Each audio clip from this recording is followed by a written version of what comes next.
Hello, j'espère que tu vas bien. Bienvenue dans ce nouvel épisode du podcast Parle à mon esprit. Ici, c'est un podcast dans lequel je te partage en fait ce que le Seigneur Jésus fait dans ma vie, ce que j'apprends, ce que je déconstruis, les révélations qu'il me donne.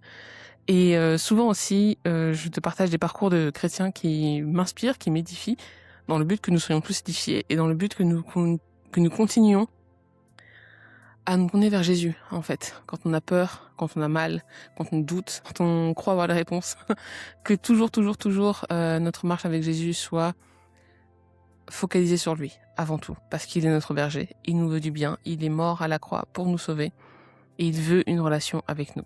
Donc, si t'es ici pour la première fois, bienvenue, que le Seigneur t'accompagne, et si t'es de retour, merci pour ta fidélité.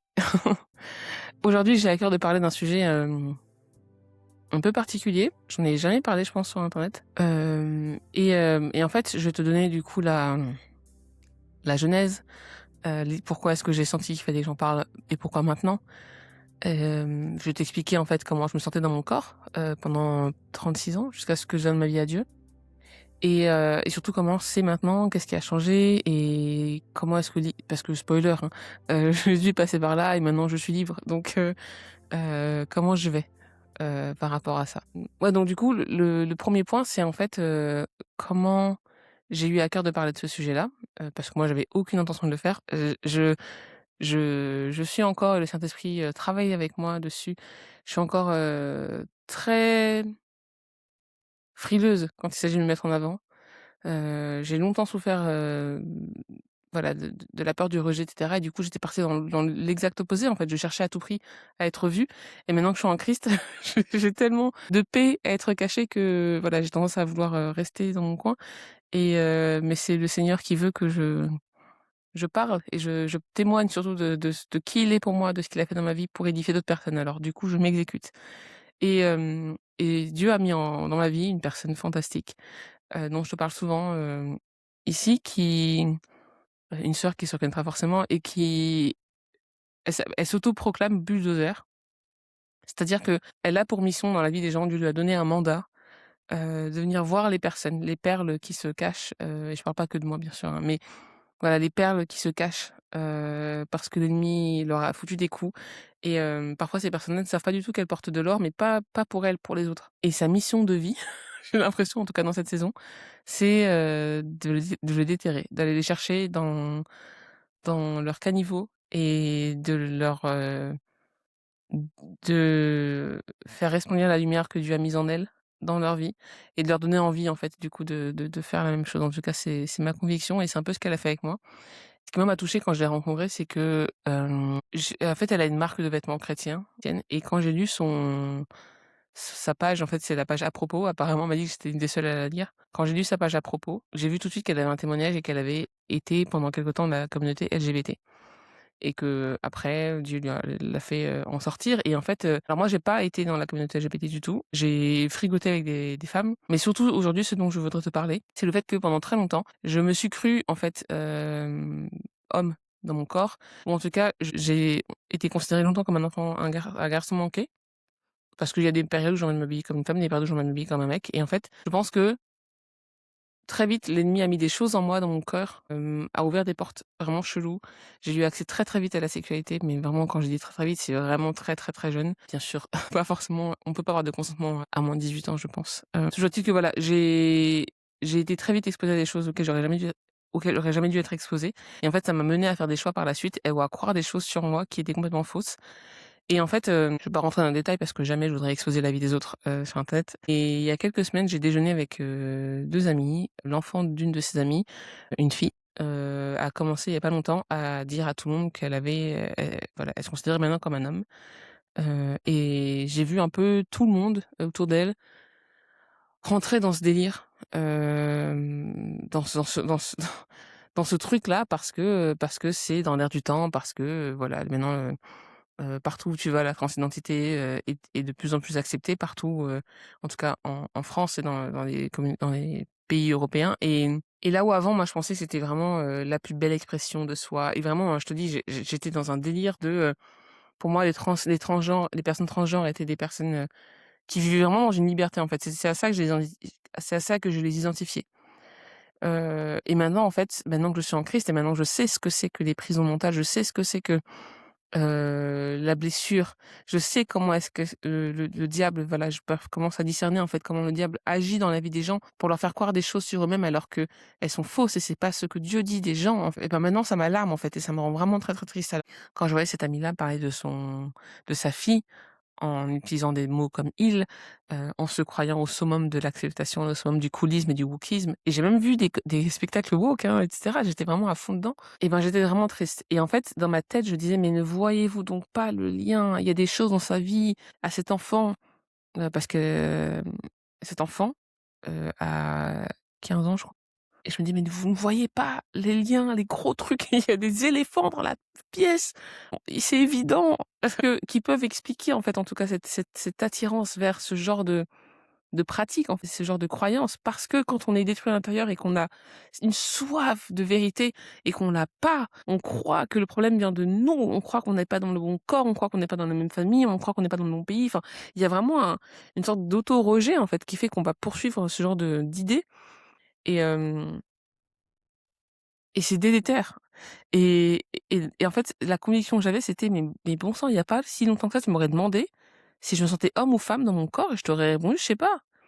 Et j'ai fréquenté des personnes aussi qui ne savaient pas, en fait, tu sais, qui pouvaient, qui s'identifiaient non genrées, en fait. Et en fait, on croit comme ça avoir accès à une liberté, on croit avoir accès à un choix, on croit que quand on va vivre cette identité, quand on va mettre, par exemple, quand on est un homme et qu'on va mettre une jupe, s'habiller en femme, on croit que ça va nous apporter quelque chose et en fait, peu importe, de toute façon, peu importe les manières dont on pense pouvoir combler l'amour de Dieu, ça ne marchera jamais. Et donc du coup, je vais te donner ma backstory, c'est qu'en fait, donc comme je te dis, très jeune, j'ai été exposée à la pornographie, à des abus sexuels, à que ce soit avec des hommes, avec des femmes. Très jeune aussi, j'en parlais aussi tout à l'heure avec cette amie-là. Tu sais les soirées, de darons, congolais parce que je suis congolaise, où, les enfants font ce qu'ils veulent dans la maison et les parents sont au salon et personne ne vient vérifier ce qui se passe dans les chambres. Il s'est passé des dingueries dans ma vie, dans ces pièces-là, parfois avec des garçons, parfois avec des filles, en fait et parfois même les parents étaient dans la pièce à côté, en fait. C'est surréel, en fait, quand j'y pense et donc j'ai grandi un peu dans ce truc-là, micmac, où en fait, voilà, je faisais au gré et puis j'étais très curieuse comme enfant, je suis toujours maintenant et pour moi, c'était normal, en fait, de basculer d'un côté ou de l'autre et en fait, un jour, ça a vraiment été marquant parce que j'appelle un de mes noms, c'est Paroli. J'ai plusieurs prénoms. Bonjour. Je m'appelle Molima, mais j'appelle aussi Paroli et Paroli, c'est important et quand j'avais, 7 ans, 6 ans, je sais plus quel âge j'avais, mes parents et moi, on est partis, en vacances dans un endroit, c'est une chaîne de vacances, je sais pas si ça existe encore, qui s'appelle Pierre et Vacances. Et en fait, dans cet endroit-là, dans cette structure-là de vacances, c'est des familles qui y vont, qui posent leurs valises, qui vivent, c'est dans les immeubles, tu vois? Et puis il y a la piscine et il y a surtout des clubs pour enfants, OK? Et je me souviens personnellement d'un été, on était dans un de ces clubs de vacances dans le sud de la France et en fait, j'étais inscrite dans le club pour enfants et ils avaient écrit mon nom incorrectement. Ils avaient écrit Paroli, Paroli, OK? Et du coup, ils ont cru que j'étais un mec. Et en fait, donc on est arrivé là-bas, dans ma famille, c'était vraiment très tendu. Il y avait beaucoup, beaucoup de bref, si tu vois l'histoire de Joseph, c'est un peu la mienne, beaucoup de rejets, beaucoup de difficultés à être accepté. Vraiment, c'était horrible, un terrain vraiment horrible et hem, quand je suis arrivée au club, ils m'ont dit: «Paroli», ils m'ont dit: «Tu es un garçon». En plus, à l'époque, on m'avait coupé les cheveux, donc j'étais chauve et on m'a dit: «Paroli» et on m'a dit: «Ah bah, tu es un garçon» et en fait, j'ai dit: «Oui» et pendant toute la semaine, je me suis fait passer pour un mec et c'était tellement naturel pour moi que c'en est surprenant de voir comment tu sais, parce que là, j'ai des enfants, moi et je les observe et parfois mes enfants, ils me mentent et personne n'apprend aux enfants à mentir. Mais il y a un instinct, tu sais, il y a un truc que tu fais facilement, en fait et le rôle de l'adulte, c'est de venir corriger, ces mensonges-là intempestifs et moi, en fait, personne m'a corrigé là-dessus et du coup, je pense vraiment pendant toute la semaine, hein, j'ai vécu ça et mon père, je me rappellerai toute ma vie, est venu me chercher le dernier jour de cette semaine-là, de vacances et ils ont dit, ils parlaient de moi comme un garçon et mon père a dit: «Mais c'est une fille». Et c'est là qu'on m'a démasquée et voilà et j'y ai plus jamais pensé jusqu'à ce que le Saint-Esprit, je pense, me l'ait rappelé cette semaine en me disant: «Mais tu as un peu été, tu penché un peu dans tous les côtés, quoi, tu vois?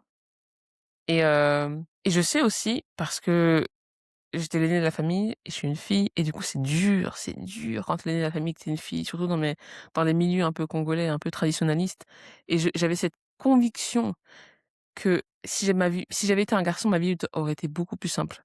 Personne ne peut vraiment me la retirer cette conviction malheureusement. Maintenant que je suis en crise, je me dis: «Attends, on s'en fout en fait parce que c'était, le plan de Dieu». Mais la vérité, c'est que longtemps, longtemps, longtemps, j'ai cru que ma vie était compliquée parce que j'étais une fille et qu'il aurait été plus facile d'être un mec et que du coup, tu sais, après je suis allée dans le développement personnel et il y a cette notion très délétère, je trouve, d'énergie masculine, d'énergie féminine, où tu fais les choses à ta façon et tu changes un peu de de bord, selon ce que tu veux atteindre comme objectif et je pense qu'il y a des moments parfois où, même dans ma sexualité, hein, je pouvais, complètement savoir en fait qui agissait. Est-ce que c'est ma part homme? Est-ce que c'est ma part femme? Et plus le temps avançait, j'ai eu des déboires amoureux, j'ai eu des déceptions amoureuses et pendant longtemps, je me suis dit: «Est-ce que ce serait pas plus simple d'aller avec des femmes, en fait, d'être, homosexuel ou bisexuel?» Sachant que j'avais testé pas mal de relations avec des mecs et c'était toujours très insatisfaisant, tu vois?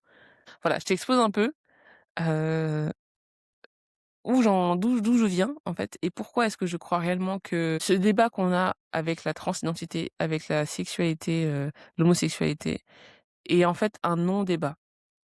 Je m'explique.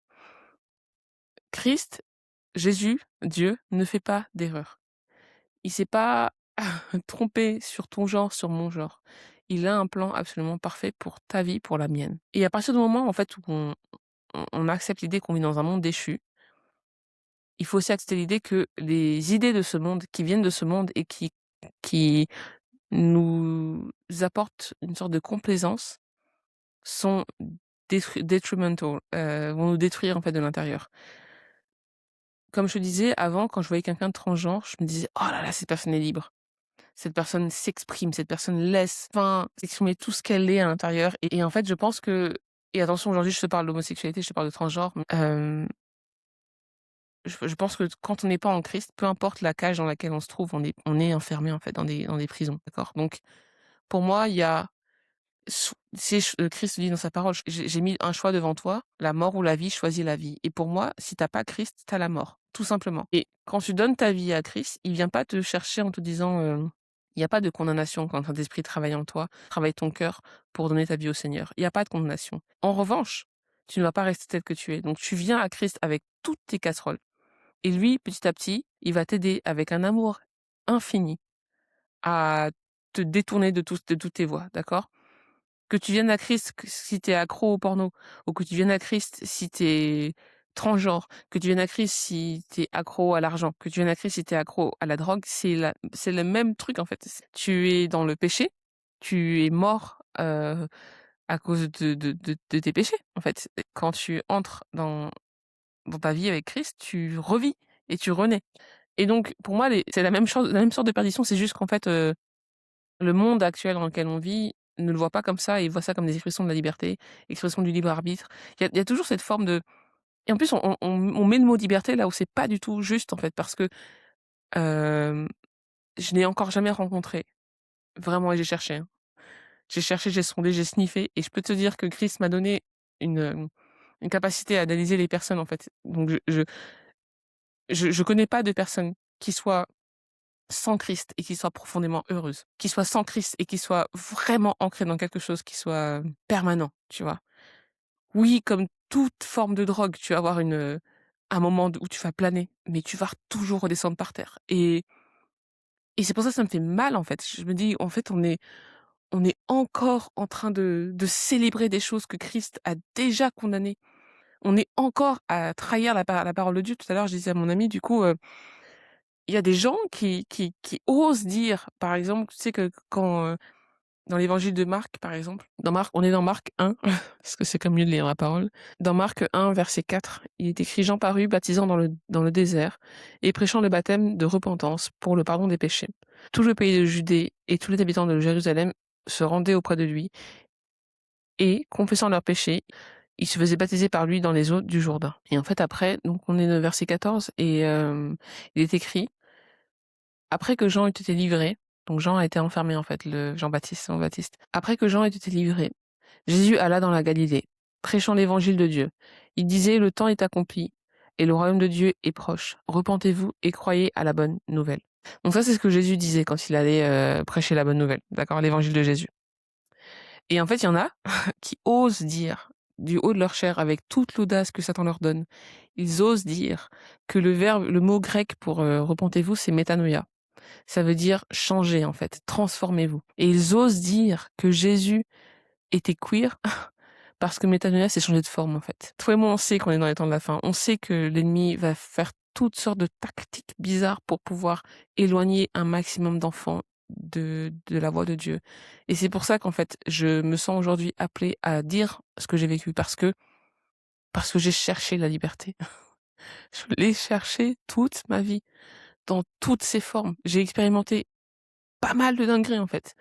Et à chaque fois, j'arrivais au même constat, une mort intérieure, un vide intérieur que seul l'amour de Dieu a pu combler.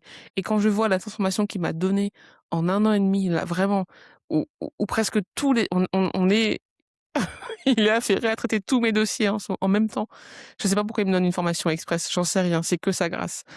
Peut-être parce que c'est la fin et que il est temps que beaucoup, beaucoup, beaucoup de gens plient le genou enfin et arrêtent de chercher les plaisirs. Arrête avec cet hédonisme. Arrête avec ce YOLO. Arrête avec ce non mais si if I feel it, I'm like it. Ah, il faut qu'on arrête avec ces conneries en fait parce que on va dans le mur et que dans la parole de Dieu il est écrit qu'il n'est pas lent, il est juste tellement aimant, tellement miséricordieux, qu'il patiente, et il patiente, et il patiente, parce que le jour il va venir, ce sera trop tard. Tous ceux qui cherchent la liberté ailleurs qu'en Christ, ce sera trop tard. Je prie juste sincèrement pour que les personnes qui écoutent ce message, le mien ou ceux de toutes les personnes qui ont par la grâce infinie de Dieu, une grâce qui n'est pas explicable, réussi à sortir de la prison, de la transidentité, de la bisexualité, de l'homosexualité, que toutes ces personnes prennent la parole malgré les combats, parce que tu vois, j'ai essayé d'enregistrer cet épisode, il y a eu des problèmes techniques.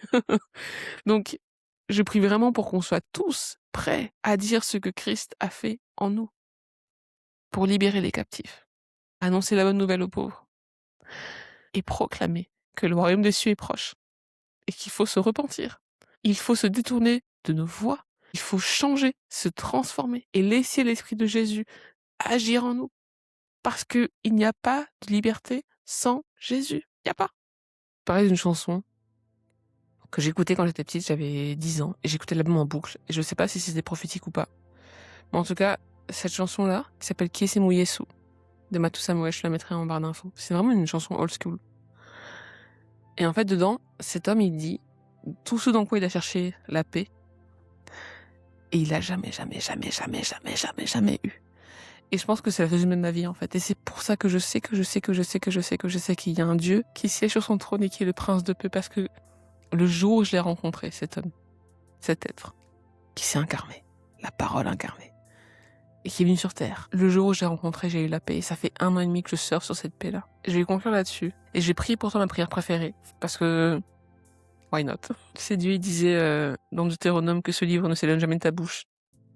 Et souvent, j'ai peur de redonder, mais c'est bien la redondance parfois, quand c'est la parole de Dieu, n'est-ce pas?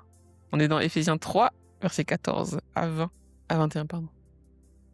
À cause de cela, toi qui écoutes, je fléchis les genoux devant le Père, de qui toute famille dans les cieux et sur la terre tire son nom, afin qu'il te donne, selon la richesse de sa gloire, d'être puissamment fortifié par son esprit dans ton homme intérieur, en sorte que Christ habite dans ton cœur, par la foi, étant enraciné et fondé dans l'amour, que tu puisses comprendre avec tous les saints, tous ceux que Christ a arrachés du caniveau et de la mort.